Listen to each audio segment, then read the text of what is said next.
짠바람 부는 밤의 경고 제주도, 서늘리의 겨울은 사납다. 바닷바람이 소금과 눈송이를 품고 골목길을 휘감고 지나간다. 그날 밤도 예외가 아니었다. 서미자는 지하 김치독을 열며 손끝을 얼얼하게 만드는 찬바람에 익숙했다. 올해로 65, 매년 손수 김치를 담그는 일은 그의 자부심이자 가족 모두의 겨울을 버틸 힘이었다.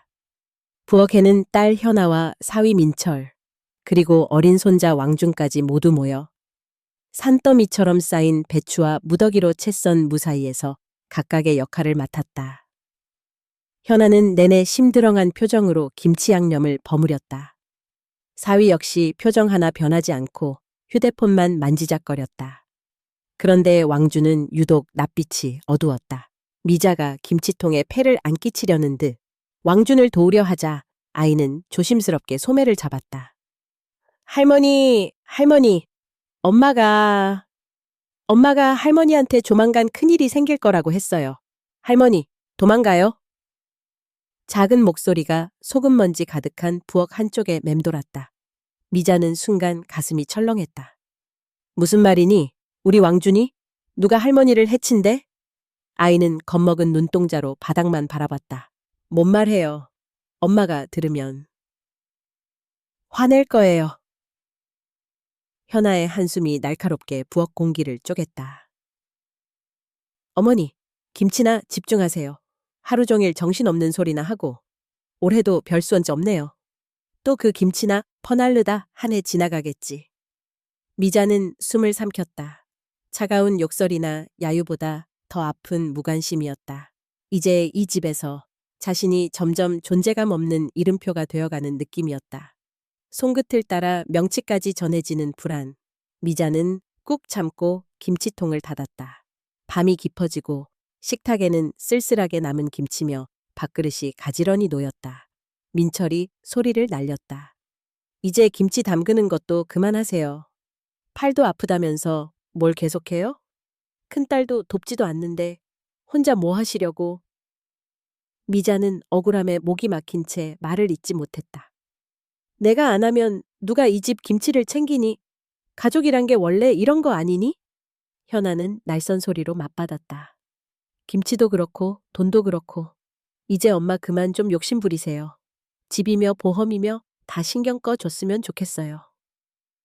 순간 방 안 공기가 얼음장처럼 굳었다.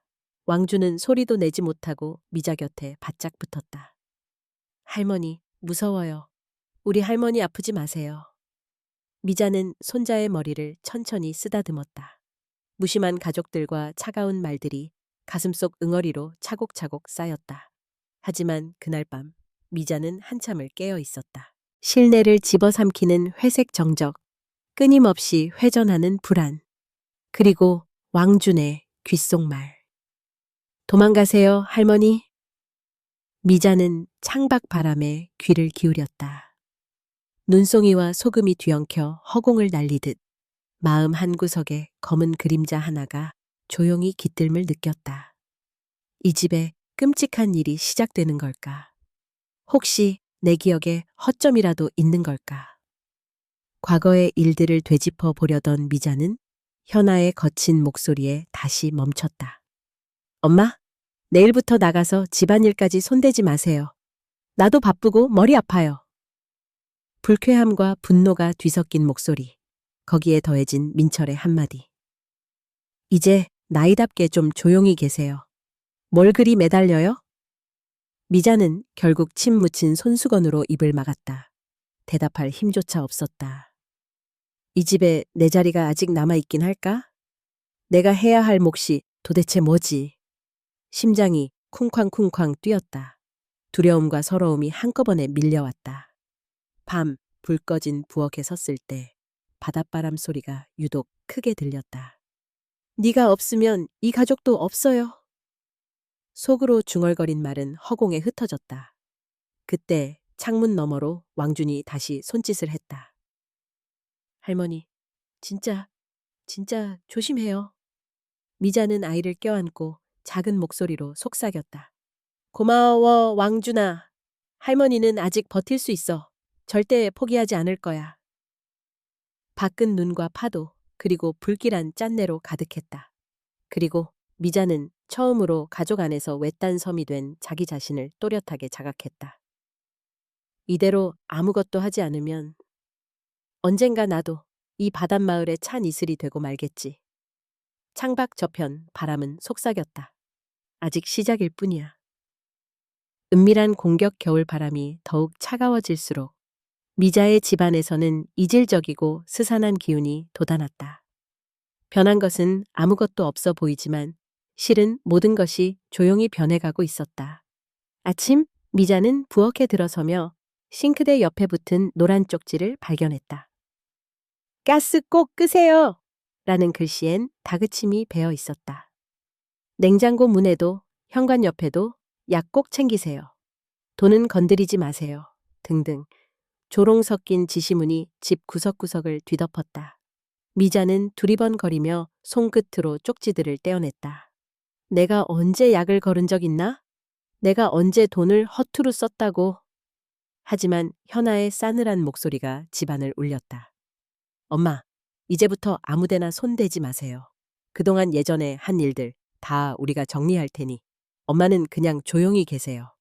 점점 격해지는 집안 분위기 속에서 미자의 명의로 되어 있던 각종 통장과 보험증도 흔적 없이 사라졌다. 미자가 조심스럽게 혹시 내 지갑을 본 사람 있니? 라고 물으면 민철은 노려보았다. 내가 뭐라 그랬어요? 이제 돈 관리도 그만두세요. 연세 드셔서 그런 건 이해는 해요. 그래도 이젠 손 떼셔야지. 미자는 억울하고 화가 나면서도 말끝을 흐렸다. 이 집에서 나만 불필요해진 걸까? 나만 믿을 수 없다는 건가? 밤이면 왕주는 할머니 이불 속으로 살금살금 기어들었다. 할머니, 저 친구들한테도 말 못하는데 요즘 엄마 아빠가 이상해요. 맨날 싸우고 할머니 얘기 나오면 얼굴이 무서워져요. 미자는 아이의 작은 손을 꼭 잡으며 자신이 여태껏 만들었던 가족의 무게를 곱씹었다. 이 작은 아이조차 두려움에 떠는데 나는 어른이라고 더 버틸 수 있을까? 점심 무렵 다시 한번 큰 소리가 터졌다. 현아가 방문을 열자마자 소리를 질렀다. 돈 좀 달라니까 왜 그렇게 꽁꽁 감춰요? 믿을 수가 없으니까 그렇잖아요. 민철의 목소리가 뒤따라왔다. 어머니 때문에 우리 생활이 얼마나 힘든데요. 언제까지 애 맡긴 척 김치 담근 척 하시려고요? 서글픈 눈길로 딸과 사위를 바라본 미자는 결국 참았던 울분을 터뜨렸다. 나는 가족 위해서만 살았다. 너희도 내가 고생한 거 알잖니? 이렇게까지 말해야 속이 시원하니? 현아는 기어이 말을 뱉었다. 엄마 때문에 우리 다 망가졌어요. 나도 한 번도 사랑받는 딸이라는 생각 못했어. 순간 싸늘한 침묵이 방안을 가로질렀다. 왕주는 구석에서 작은 목소리로 웅크렸다.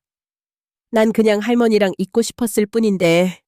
저녁 밥상머리에서 민철은 다시 미자를 몰아붙였다. 이 정도면 적당히 좀 하셔야죠. 돈도 관리 못하겠다. 김치도 후줄근하다. 노인네라고 봐서 감내했더니 이제는 이마저도 힘드네요. 그리고 그는 일부러 밥그릇을 바닥에 내팽개쳤다. 드실 거면 이거나 드세요. 아니면 굶으시고요. 그 소리에 집안 공기가 뭉그러졌다.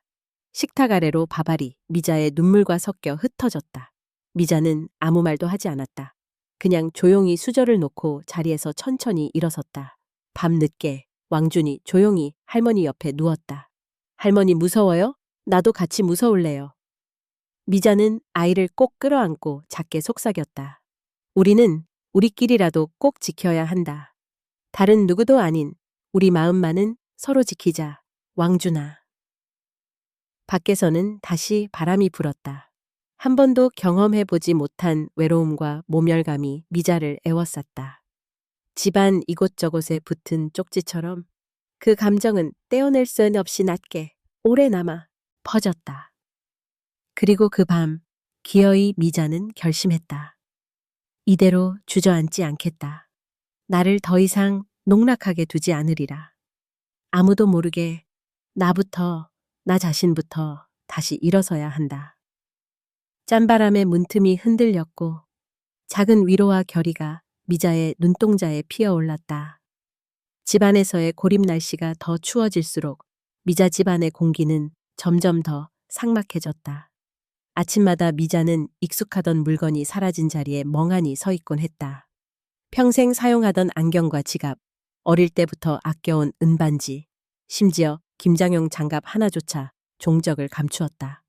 어디에 두었는지, 누가 치웠는지 아무도 나서서 설명하진 않았다. 하루는 미자가 평소처럼 부엌 찬장에서 밀가루를 찾다가 눈살을 찌푸렸다. 이 밀가루는 왜 없어졌지? 분명 어제 놓아두었는데. 그러자 거실에서 현아가 쏘아붙였다. 엄마, 스스로 기억 좀 하세요. 치매 오신 거 아니에요? 우리가 일일이 챙겨줘야 해요? 민철은 미자를 노려보며 중얼거렸다. 이 집이 언제부터 이렇게 어수선해졌나 했더니 이유를 알겠네요. 마치 미자가 집안의 문제의 원인이라도 되는 듯 가족들은 사소한 일마다 그를 몰아붙였다. 현아는 소리를 질렀다. 엄마, 적당히 좀 해. 내가 매일 일하고 집안일까지 하는데 엄마는 뭐 도와주기나 해요? 아직도 집 주인인 척 그만 좀 하라고요. 미자는 억울한 표정으로 변명하려 했지만 목이 메어 말이 나오지 않았다. 내가 이걸 왜 해야 하니? 이 집은 내 집인데. 하지만 현아는 비아냥거렸다. 이 집이 엄마 집이라고? 엄마가 돈 벌어서 산 거 맞아? 이런 환경 만든 사람 누군데 우리 탓을 해요. 민철도 거들었다. 정신 나간 노인이 이제 와서 뭘 한다고 그러시나. 다 끝난 인생인 걸 스스로 좀 알아주셔야죠. 방 안 공기가 갑자기 차가워졌다. 왕주는 놀란 눈으로 미자를 바라봤다. 방 한구석에서 서글픈 시선으로 할머니를 지켜보았다. 저녁 식사가 끝났을 때 민철이 일부러 숟가락을 집어던졌다. 진짜 이런 식이면 나중에 요양원 보내는 수밖에 없네요. 우리도 더는 못 참겠어요. 현아가 덧붙였다. 요즘 엄마가 자꾸 헛소리하고 물건도 못 챙기고 그래요. 솔직히 나도 이제 무서워요. 말끝을 흐리며 미자는 조용히 눈을 감았다. 나는 정말 이렇게 버림받은 것인가? 불안이 파도처럼 번져 마음을 가득 채웠다.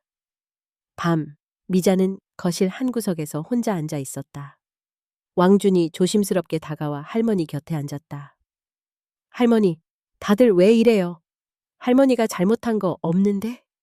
미자는 손자의 작은 어깨를 감싸 안으며 애써 위로의 말로 대답했다. 괜찮아, 왕준아. 할머니가 아무리 힘들어도 절대 포기하지 않을 거야. 너만 있으면 할머니는 괜찮아. 하지만 왕준이 어린 가슴에 담아둔 슬픔은 쉬이 사라지지 않았다. 아이의 눈에는 두려움과 혼란이 모두 섞여 있었다. 그날 밤 미자는 한참을 뜬 눈으로 지새웠다. 한때는 온기와 웃음이 가득하던 이 집이 이제는 추위와 침묵만이 가득한 감옥처럼 느껴졌다. 내가 만든 집에서 내가 내몰리고 있다니. 이 집은 이제 내 편도 내 보금자리도 아닌 것인가. 고요한 새벽, 미자는 침대에 홀로 앉아 스스로 다짐했다. 이대로 당하고만 있지는 않겠다. 누가 뭐라 해도 이 집에서 내 자리를 지켜내고야 말리라. 한편 방 건너편, 왕주는 이불을 뒤집어쓰고 조용히 눈물을 삼켰다. 우리 할머니는 나쁜 사람 아니에요. 우리 할머니 절대 혼자 두지 않을 거야. 장학의 계획 서늘한 겨울 저녁, 미자는 거실 구석에서 눈을 감은 채 무거운 숨을 몰아쉬고 있었다. 집안의 공기는 얼어붙어 있었고 누구의 발자국 소리도 더 이상 미자를 위한 것이 아님을 그녀는 느꼈다. 어느 날 밤 잠결에 깨 창문 너머로 현아와 민철이 소곤소곤 대화하는 소리가 들렸다. 평소와 달랐다. 그들의 목소리엔 음산한 기운과 은밀한 불씨가 섞여 있었다. 이제 시작해야지. 엄마 상태 생각보다 빨리 나빠질 수도 있어. 일 처리만 제대로 하면 금방 끝나. 현아의 목소리가 매섭게 갈라졌다. 걱정 마. 예전부터 준비했잖아. 지난번처럼 허술하게 하지 말고 이번엔 완벽하게. 전문가를 끌어들여야 해. 민철이 불만을 삼켰다. 의사 말만 믿을 수 있나? 혹시 들키기라도 하면 큰일인데. 현아는 단호히 잘랐다. 돈을 얼마나 주는 줄 알아? 적당히 거짓말쯤이야. 병원에선 익숙하지. 엄마가 재산을 자기 앞으로 해놓은 게 너무 오래됐단 말이야. 빨리 등기부터 넘기고 그 다음엔 요양원 보내버려. 미자는 몸이 떨리기 시작했다. 손바닥엔 식은땀이 가득했다. 이 사람들이 이대로 둔다면 정말 나를 내쫓으려는 건가? 마음 한구석에서 깊은 배신감과 분노, 그리고 거대한 공포가 동시에 솟아올랐다. 며칠 뒤 현아는 미자의 눈을 피해 이상한 전화 통화들을 자주 했다. 거실에 있던 서랍에선 미자의 오래된 도장과 인감증명서가 사라졌다. 엄마, 요즘 많이 깜빡깜빡하시죠? 병원에서 제대로 진단받으셔야 해요. 혹시 무슨 일 있을까봐 우리도 대비해야죠. 현아의 말투에는 연민과는 거리가 먼 차가운 계산법만이 담겨 있었다. 밤이 깊은 어느 날 민철이 집 안에서 톡 쏘는 목소리로 내질렀다. 솔직히 저런 할망구랑 같이 살아서 뭐가 좋아? 재산만 없으면 난장판이죠. 그냥 몰래 등기만 넘기고 의사 한 명 매수해서 치매 진단서 떼어주면 끝나는 거 아냐? 현아는 이를 악물었다. 엄마는 내 인생 내내 짐이었어. 아이 때부터 늘 남 생각만 하고 내 감정은 아예 신경도 안 쓴 사람. 이젠 끝낼 때 됐지. 미자는 그 말들을 몰래 문 밖에서 듣고 있었다. 초고혈압으로 심장이 쿵쾅댔다.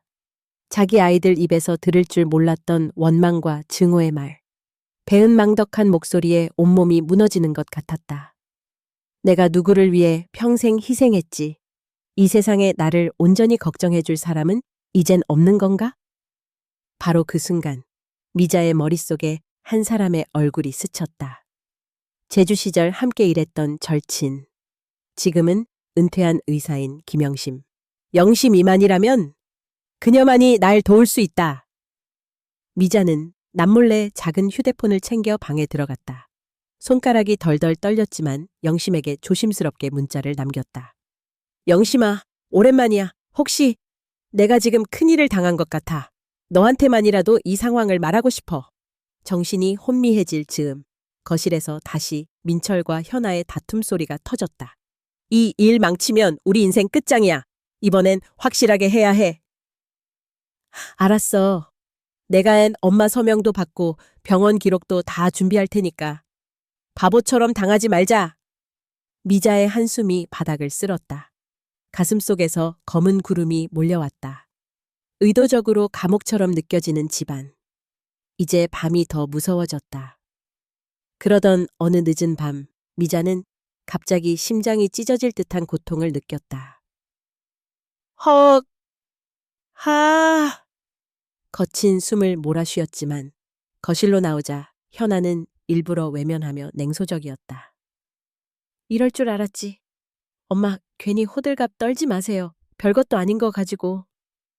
모욕감과 서러움에 미자는 소리 없는 눈물을 삼켰다. 민철은 거들떠보지도 않았다. 나도 이제 지쳤어요. 빨리 끝내요, 차라리. 방으로 돌아온 미자는 눈물 젖은 목소리로 스스로를 다독였다.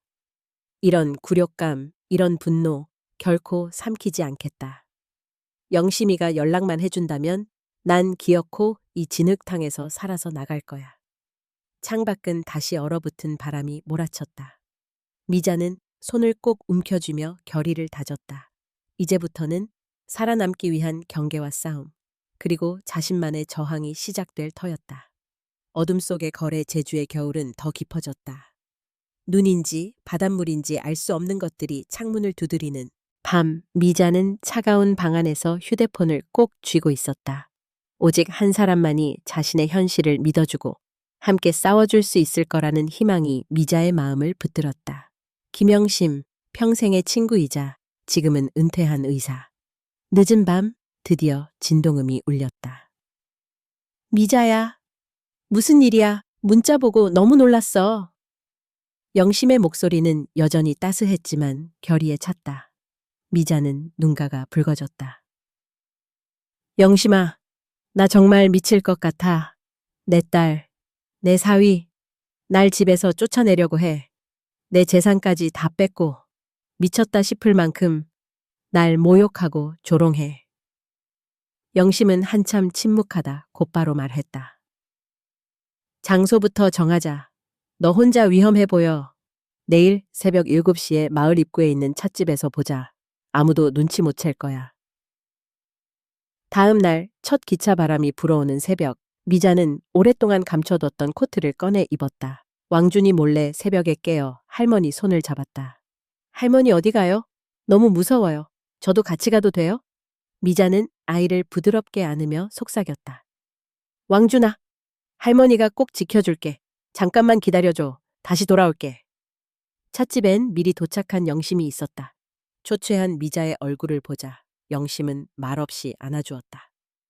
두 사람 사이엔 오직 멈추지 않는 눈물과 긴장된 숨소리만이 흐를 뿐이었다. 미자야, 그동안 무슨 일이 있었던 거니? 네가 보낸 문자 읽고 너무 화가 났어. 미자는 억눌러왔던 모든 감정과 사연을 한꺼번에 쏟아냈다. 현아랑 민철이가 날 치매 환자로 만들려고 해. 의사까지 매수하려 해. 도장, 인감, 은행 도장까지 없어진 거 있지? 며칠 전엔 내 명의의 통장도 죄다 감쪽같이 사라졌어. 이게 내 가족이 맞나 싶어. 영심은 무겁게 고개를 끄덕였다. 사람들이 늙고 약해지면 제일 먼저 노린다는 게 이런 거야. 재산, 집, 신분 다 뺏으려는 순간 가족도 적이 돼. 더 이상은 당하면 안 돼. 미자야, 넌 맞서 싸워야 해. 하지만 어떻게 해? 나 혼자서는 아무것도 못하겠어. 내가 도와줄게. 모든 서류, 인감, 의료 기록 하나라도 의심스러운 게 있으면 반드시 밝혀낼 거야. 먼저 집에 있는 서류 중 내 서명이나 인감이 들어간 걸 몰래 가져와. 미자는 떨리는 마음으로 고개를 끄덕였다. 현아가 자꾸 뭘 갖다 버리는 것 같아. 몰래 확인해 볼게.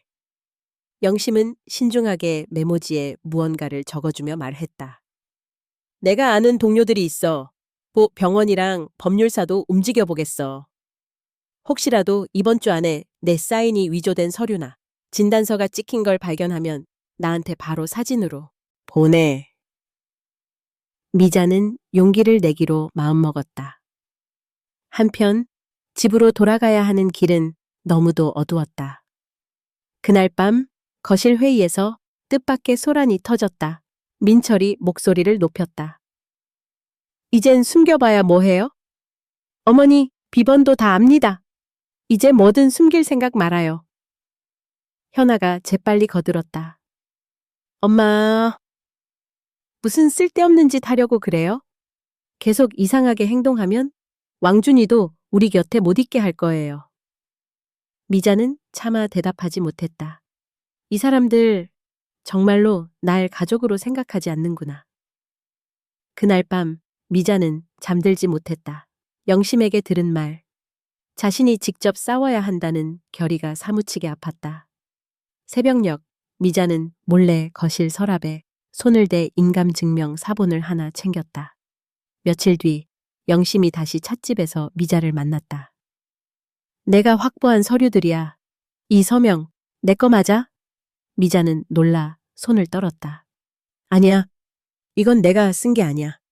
내 사인이 이렇게 엉성할 리 없어. 영심이 이를 악물었다. 이건 위조야. 그리고 병원 이력도 확인해 봤는데 네가 진료받은 기록이 이상하게 늘어나 있더라. 어떤 진단서에는 치매, 다른 데서는 고혈압. 너 몰래 여러 번 만들어졌어. 미자가 충격에 몸을 떨었다.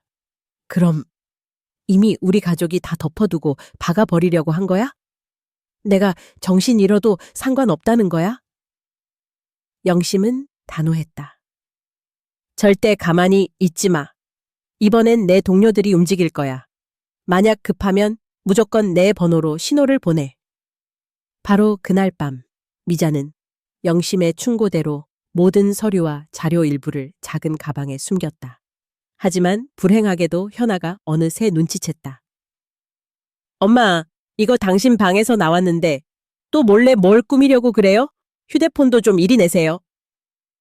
민철이 곧바로 휴대폰을 뺏으려 다가왔다. 미자는 저항했지만 결국 둘에게 넘어가고 말았다. 방 안에 혼자 남겨진 미자는 이불을 쥔 채 떨었다. 그래도 포기하지 않아. 영심이가 있어. 언젠가 내가 이 모든 걸 바로잡겠다. 문틈 너머 누군가 속삭이는 소리가 들렸다. 할머니, 제가 꼭 도와드릴게요. 절대 혼자 두지 않을 거예요. 왕준의 목소리에 미자는 희미하게나마 다시 싸울 마음을 되새겼다. 차가운 벽날이 완전히 저물자 미자는 방 한켠에 쪼그리고 앉았다. 며칠째 집안의 공기는 더더욱 냉랭해져 갔다. 누가 일부러 그러는 것처럼 모두가 미자를 피했고 말끝마다 예민한 기운이 묻어났다. 그날 저녁 사소한 일로 큰 싸움이 일어났다. 현아는 베란다 창문 앞에서 미자를 향해 화를 내며 소리를 질렀다. 이쯤 되면 그냥 가족 아니야, 네 엄마. 더 이상 우리한테 기대하지 마.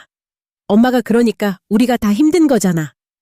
민철은 차가운 눈길로 문틈을 바라봤다. 이제 엄마는 우리 식구 아니에요. 할 말 없으면 그냥 방에서 조용히 계세요. 그들의 분노는 점차 언어폭력을 넘어 미자를 고립시키는 쪽으로 치달았다. 어느 순간부터 미자의 방문엔 잠금 장치가 달렸다. 식사 시간도 따로였다. 왕준의 방문도 막혔고 미자는 홀로 따뜻한 목소리 하나 듣지 못한 채 방 안에 갇혀 세월을 보냈다. 밤이 깊어질수록 미자는 점점 더 불안해졌다. 방 한 구석에 앉아 벽을 쓰다듬으며 스스로 위로했다. 이 벽 너머에는 가족이 있고 내가 평생을 지켜왔던 집이 있지 않나. 어떻게 내가 이 집에서 이렇게 소외될 수 있지? 하지만 아무도 그녀의 외침을 듣지 않았다. 거기 누구 없니? 나 좀 봐줘. 왕준아, 보고 싶다. 이따금 왕준조차 엄마에게 감시를 당해 쉽게 다가오지 못했다. 왕준은 창문을 몰래 열고 창문 틈 사이로 작게 접은 편지를 집어넣었다. 할머니, 꼭 참아주세요.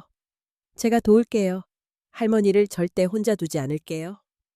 힘겹게 그 편지를 읽으며 미자는 겨우 마음을 달랬다. 그러던 어느 날 현아의 분노는 꼭지를 돌았다. 정말 미치겠다, 엄마. 엄마가 다 망쳐놓고 또 피해자인 척해? 우릴 뭐라고 생각하는 거야? 미자는 더 이상 참지 못하고 문을 두드리며 소리쳤다.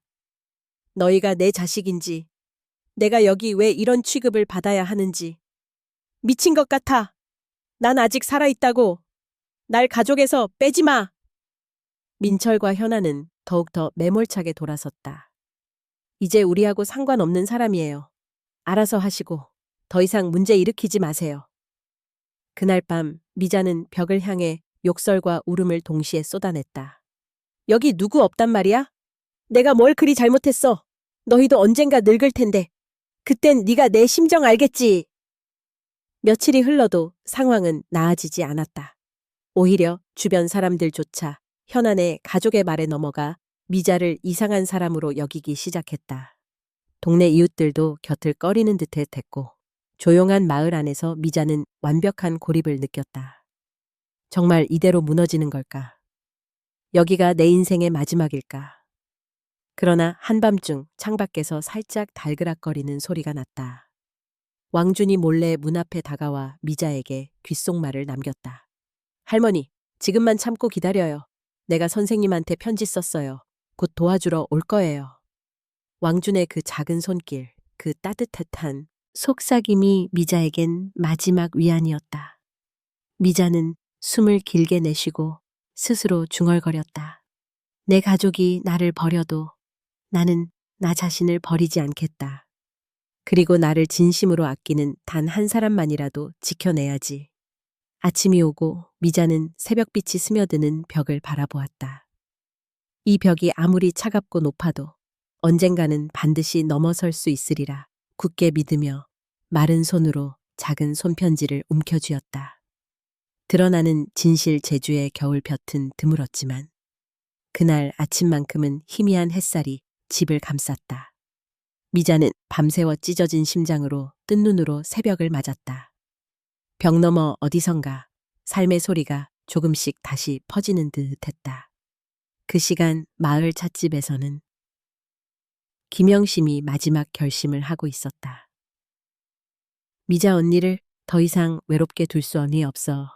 진실을 반드시 밝혀야 해.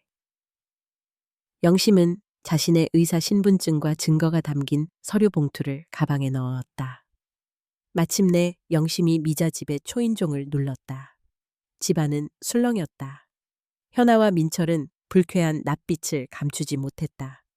민철이 거칠게 물었다. 누구시죠? 여기 왜 오셨습니까? 영심은 강단 있게 대답했다. 저는 김영심입니다. 미자 씨의 진료 기록과 관련해 할 말이 있습니다. 현아는 억지 웃음을 띠고 맞이했으나 영심의 눈빛은 흔들리지 않았다. 거실 한가운데 모든 가족이 모였다. 왕주는 숨을 죽이고 할머니 뒤에 바짝 붙었다. 영심은 관리인이 지켜보는 가운데 조용히 서류 봉투를 꺼내들었다. 미자 씨 의료 기록 상당수가 위조됐습니다. 이 중 치매, 고혈압 등 여러 진단서에 실제 미자 씨의 서명과 본인이 남긴 서명은 명백히 다릅니다. 저는 의사로서 이 진실을 무시할 수 없습니다. 거실 공기가 얼어붙었다. 현아는 분노와 당황함이 뒤섞인 얼굴로 소리쳤다. 무슨 헛소리예요? 우리 가족 일이잖아요? 어디 감놔라 배놔라예요? 이 집에서 나가주세요. 민철도 맞장구 쳤다. 여기서 남의 집 일 참견하지 마세요. 우리가 우리 부모 어떻게 하든 무슨 상관이에요. 영심은 냉정하게 받아쳤다. 사람 인권이 걸린 문제입니다. 제 친구인 미자 씨의 의료 기록 위조와 부당한 감금, 재산권 침해는 심각한 범죄입니다. 이 대화에 왕주는 무심코 할머니 손을 꼭 잡았다. 미자는 더는 참을 수 없다는 듯 떨리는 목소리로 크게 외쳤다. 내가 아직 살아있다. 날 마음대로 대하지 말아라. 누가 나를 이미 치매 환자라고 결론 내렸어. 누가 나를 집에서 쫓아낼 권리가 있지? 분위기는 일순 긴장감으로 팽팽해졌다. 그때 현아가 무너진 표정으로 외쳤다. 엄마, 제발 그만해. 내가 이렇게라도 하지 않으면 나랑 우리 가족은 모두 끝장이야. 미자는 눈물을 글썽이며 서류 봉투를 거실 바닥에 내던졌다. 이게 우리 가족의 끝이야? 내가 그렇게 살았단 말이냐? 내 인생도 내 마음도 너희한테 이런 취급받을 만큼 하찮은 줄 아니? 왕준이 미자의 다리에 매달리며 울먹였다. 할머니, 괜찮아요? 제가 곁에 있을게요. 할머니 혼자가 아니에요. 이웃에서 확산된 소문을 듣고 몇몇 마을 주민과 사회복지관 관리인까지 집에 들어왔다. 관리인은 영심이 가져온 의료 기록, 위조 서명, 치매 진단서 등을 차례로 검토했다. 이거 심각한 문제네요. 즉각 조사가 필요합니다. 경찰과 기관에 즉시 통보하겠습니다. 현아와 민철은 결국 표현할 수 없는 절망감과 두려움에 휩싸인 채 한동안 침묵했다. 모두가 바라보는 가운데 미자는 떨리는 목소리로 마지막 진심을 내뱉었다. 가족이라고, 피를 나눴다고 다 용서받을 수는 없어. 억울하고 아프지만 나는 내 인생을 지키고 싶어. 살아있는 존재로 떳떳하게 숨쉬며 살고 싶다. 짧은 침묵 속 이웃 주민들이 하나둘 미자 쪽에 섰다. 마을에서 오래 사신 분이 그렇게 당하는 건 옳지 않아요. 증거가 있는데 그냥 덮고 갈 수는 없죠. 왕주는 마지막으로 할머니를 더욱 꽉 껴안았다. 할머니는 나의 태양이에요. 할머니가 지켜준 세상처럼 저도 할머니 곁을 지킬 거예요. 그렇게 집안의 진실은 처음으로 햇살 아래 드러났다. 모두가 너무 오래 외면했던 진실, 이제는 더 이상 감출 수 없는 현실이었다. 법적 투쟁 집안에서 진실이 폭로되었지만 아직 끝이 아니었다. 모든 증거와 목격자가 있음에도 가족을 상대로 법적 싸움을 시작한다는 것은 미자에게도 영심에게도 감당하기 힘든 일이었다. 하지만 지금껏 쌓인 억울함과 모욕, 그리고 삶의 마지막 자존심이 미자를 움직이게 했다. 며칠 뒤 마을 회관에서는 시커먼 정장 차림의 경찰관, 사회복지사, 그리고 마을 이장과 주민들까지 모였다. 거기엔 현아와 민철도 마지못해 참석했다. 생전 처음 보게 되는 공식적인 분위기가 모두를 압도했다. 먼저 영심이 준비한 모든 관련 서류와 증거 사진, 녹음 파일이 테이블 위에 놓였다. 이장님이 단호한 목소리로 말했다. 오늘 이 자리는 한 가족의 분쟁을 넘어 노인 인권과 재산권을 지키기 위한 증언과 조사 자리입니다. 거짓이 밝혀진다면 누구든 법의 처벌을 받게 될 것입니다. 경찰이 차분히 묻기 시작했다. 미자 씨, 가족이 동의 없이 귀하의 의료 기록을 조작하거나 재산을 임의로 처리하려 했다는 정황이 있는데 혹시 당시에 직접 들으신 대화나 행동이 있으십니까? 미자는 떨리는 손을 맞잡으며 조심스럽게 대답했다. 네, 딸과 사위가 내 서명을 위조하고 의사까지 매수하려 했다는 이야기를 여러 번 들었습니다. 이에 영심이 자료를 엄정하게 제출했다. 이 서류들은 모두 검증 절차를 거친 위조지 실제 기록이 아닙니다. 서명도 다른 사람이 흉내낸 흔적이 명백합니다. 민철은 급기야 언성을 높였다. 누가 그런 걸 믿습니까? 가족끼리 오해가 있었던 거죠. 하지만 그 자리에 동석한 사회복지사가 조용히 입을 열었다. 노인학대 의혹을 무시할 수 없습니다. 실제로 피해자의 진술, 의사의 증언, 그리고 손자 왕준군의 편지까지 모두 일치합니다. 현아는 울먹이며 마지막 남은 희망을 붙잡으려 했다. 엄마가 예전보다 혼란스러워 보여서 좋은 뜻에서 도우려던 거였다고요. 그러나 이장은 단호했다. 정당한 보호의 이름으로 부모에게서 자산권, 인권을 강제로 빼앗는 것은 분명 범죄입니다. 오늘 이 자리엔 마을 주민 연서명도 있습니다. 우리 마을에선 이런 일이 용납될 수야 없습니다. 왕준이 작은 목소리로 말했다. 저는 할머니가 정말 아프시면 제가 도울 수 있어요. 아무도 할머니를 함부로 대하면 안 돼요. 신문이 진행될수록 현아와 민철의 말에는 설득력이 없었다. 오히려 마음을 닫은 주민들은 미자 편을 들기 시작했다. 우리가 수십 년 본 어르신이 저럴 리 없어요. 저 집안에서 뭔가 잘못된 거야. 경찰은 마을 이장, 노인회 회장, 이웃들의 증언까지 꼼꼼하게 받아 적었다. 해당 기간 동안 미자 씨가 가족과 분리되었고 충분한 보호를 받지 못했다는 증언이 다수 있습니다. 회의가 끝날 무렵 경찰은 모든 증거물과 진술서를 확보했다. 이 사건에 대해 정식으로 조사에 돌입하겠습니다. 필요하다면 가족의 재산 잠금도 추진될 것입니다. 부끄러움과 공포로 얼굴이 새하얘진 현아, 민철과 달리 미자는 마치 다시 숨을 쉬는 듯했다. 영심은 미자의 어깨를 가만히 감싸 안았다. 언니, 이제부터 진짜 싸움이 시작됐어. 두렵더라도 끝까지 포기하지 말자. 며칠 후 미자는 경찰서에서도 진술을 했다. 한마디 한마디 도장을 찍을 때마다 자신의 억울함과 슬픔 그리고 당당함을 덧붙였다. 왕준도 동석하여 할머니를 응원했다.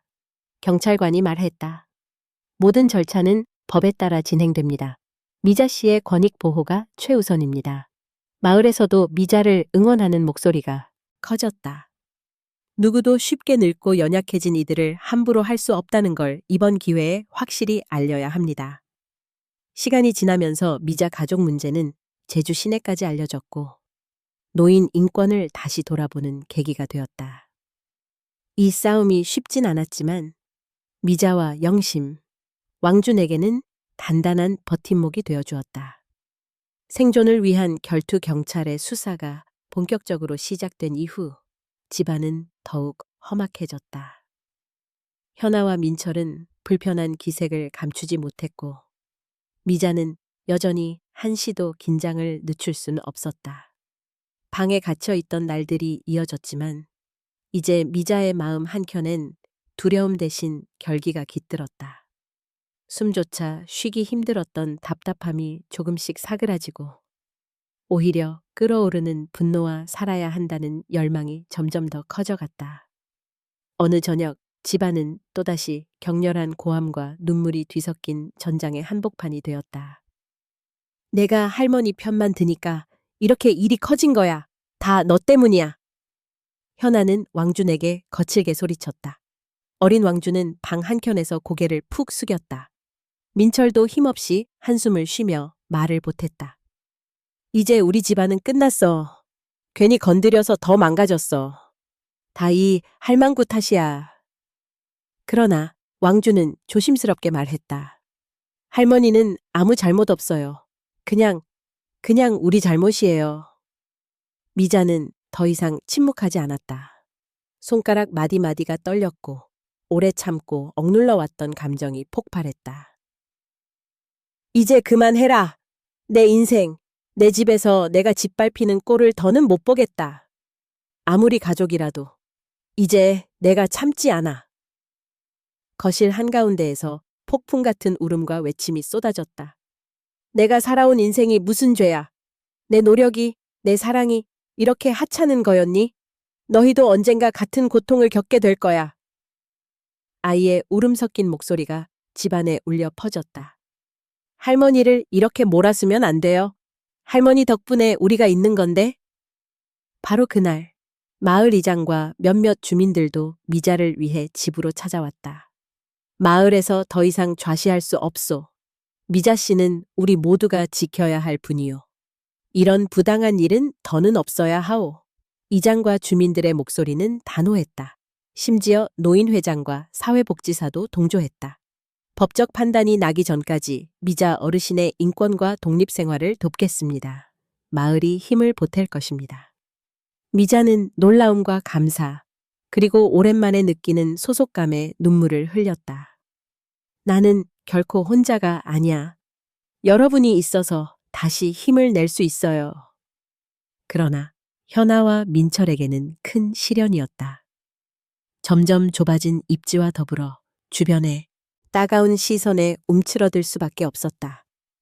마침내 그들도 더 이상 미자를 통제할 수 없다는 걸 인정할 수밖에 없었다. 그날 밤 왕주는 몰래 미자 곁으로 다가가 손을 꼭 잡았다. 할머니, 저는 절대 할머니 곁을 떠나지 않을 거예요.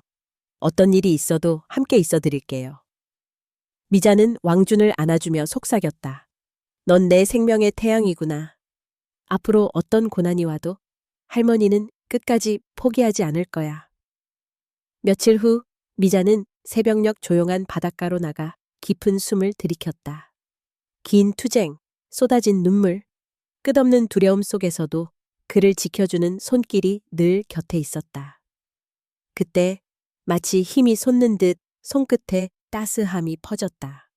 마을 위원회에서 열린 회의에서도 미자의 목소리는 당당했다. 저는 비록 늙었어도 제 인생을 내 의지로 지키고 싶습니다. 부당함과 맞서 싸운 건 저 한 사람만의 일이 아니에요. 앞으로 혹여 저와 같은 일을 겪을 누군가에게도 용기가 되길 바랍니다. 위원회 사람들과 이웃들은 고개를 끄덕였다. 맞아요. 어르신의 용기가 모두에게 희망을 줬어요.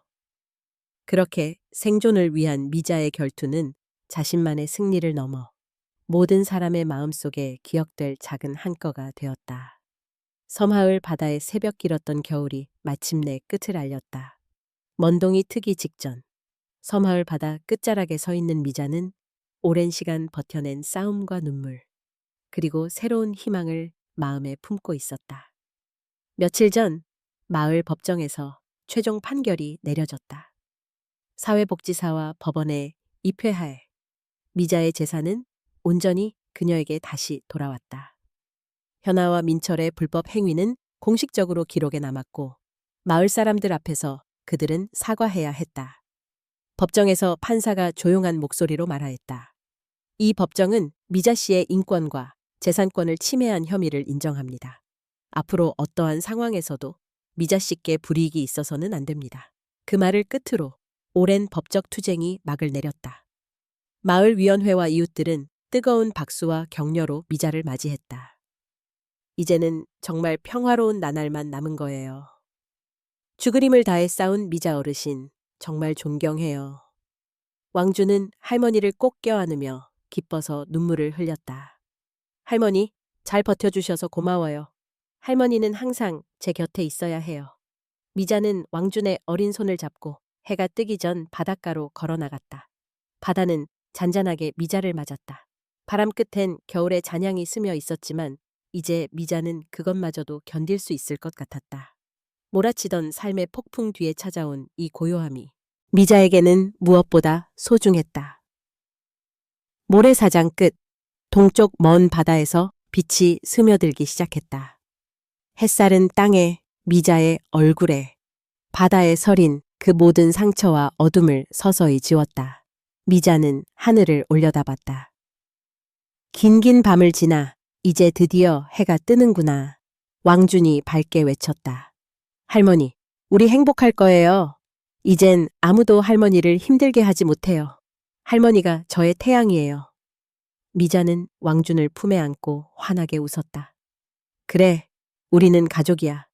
그 무엇보다 강하고 소중한 이름이지. 마을 사람들도 삼삼오오 바닷가로 모여들었다. 한 주민은 미자의 어깨를 다정하게 두드리며 말했다. 이 섬에 살아있는 한 어르신 같은 분을 우리가 지켜야지요. 마을 위원장이 근엄한 목소리로 선언했다. 오늘의 새벽, 우리 모두에게 교훈을 주었습니다. 가족이란 가장 가까운 곳에서 시작되지만 그 의미는 서로를 존중하고 보살필 때 완성됩니다.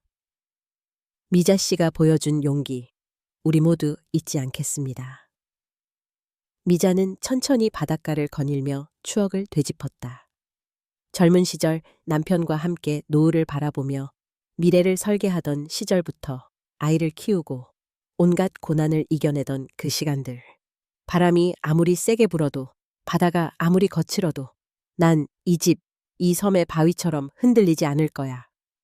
새해 첫 햇살이 그녀의 얼굴을 붉게 물들였다. 미자는 속으로 조용히 다짐했다.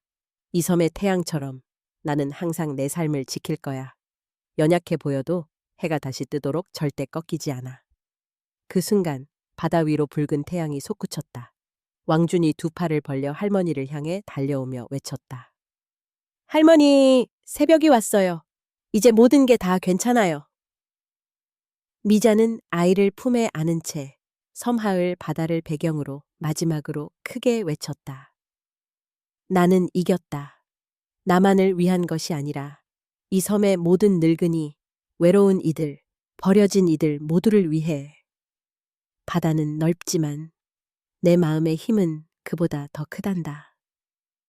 끝까지 살아남는 자만이 진짜 주인이 돼. 미자는 바닷바람을 가르며 집으로 돌아갔다. 정든 대문을 열며 마지막으로 하늘을 올려다봤다. 어떤 폭풍도 다시 시작되는 아침 앞에 잤고 나는 그 아침의 햇살처럼 또다시 빛날 것이다. 섬하울의 바다가 밤을 끝내고 새로운 날을 맞이하듯 미자도 삶의 새 아침을 힘차게 맞이했다.